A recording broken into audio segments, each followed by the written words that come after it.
is Elle, and for my project I explored bilingual education in U.S. public schools.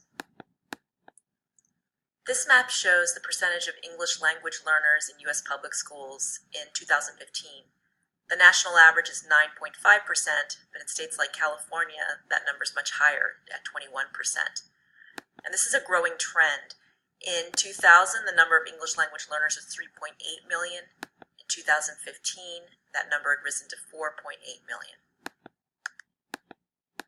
One way to measure the achievement gap between English language learners and native English speakers is to look at high school graduation rates. And here's just a sample of 4 states with high populations of English language learners.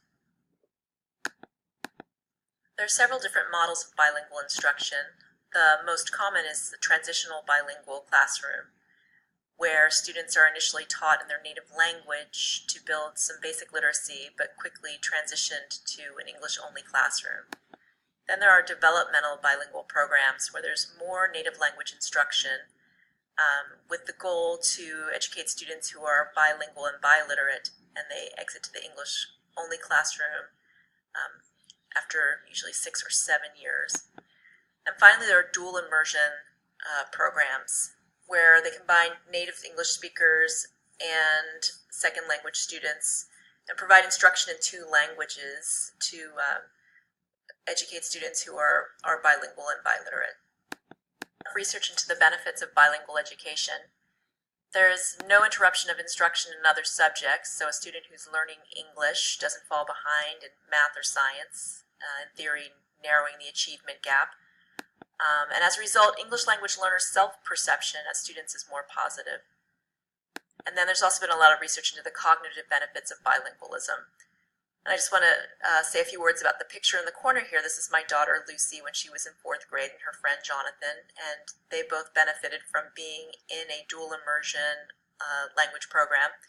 My daughter entered kindergarten speaking not a word of Spanish, and Jonathan, who is from Guatemala, spoke no English. And they both went on to be very high-achieving students. So I'm just revealing my bias here.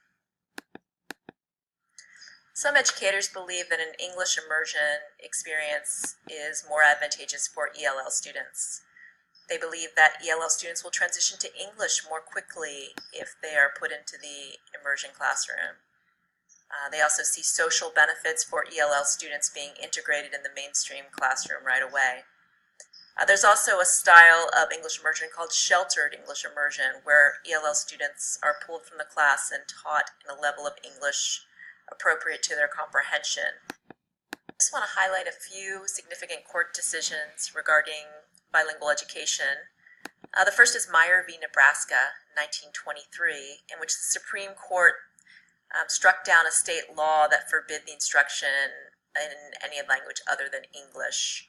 And they cited the 14th Amendment and said that liberty includes the right to acquire useful knowledge.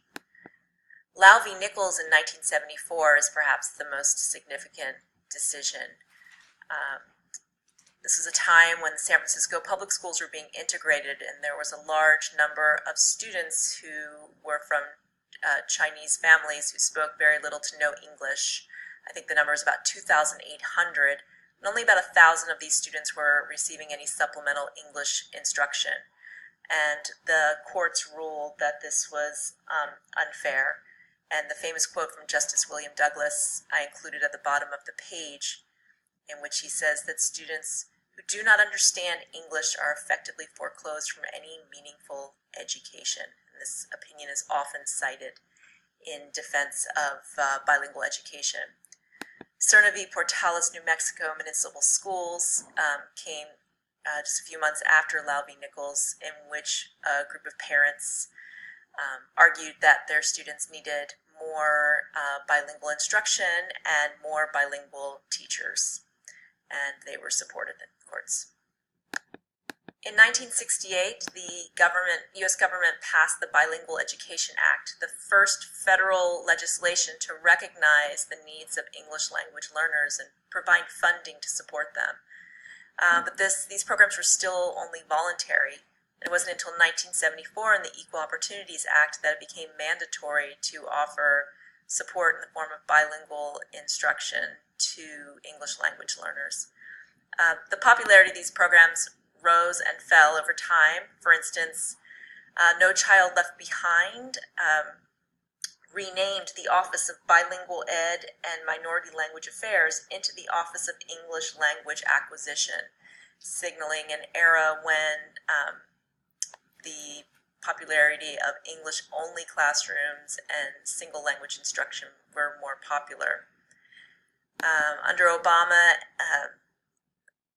the Every Student Succeeds Act was passed, and this actually improved things for English language learners. They were able to have several years when their test scores would not be measured by achievement but would be measured by growth, which definitely helps struggling schools not be penalized for their English language learners.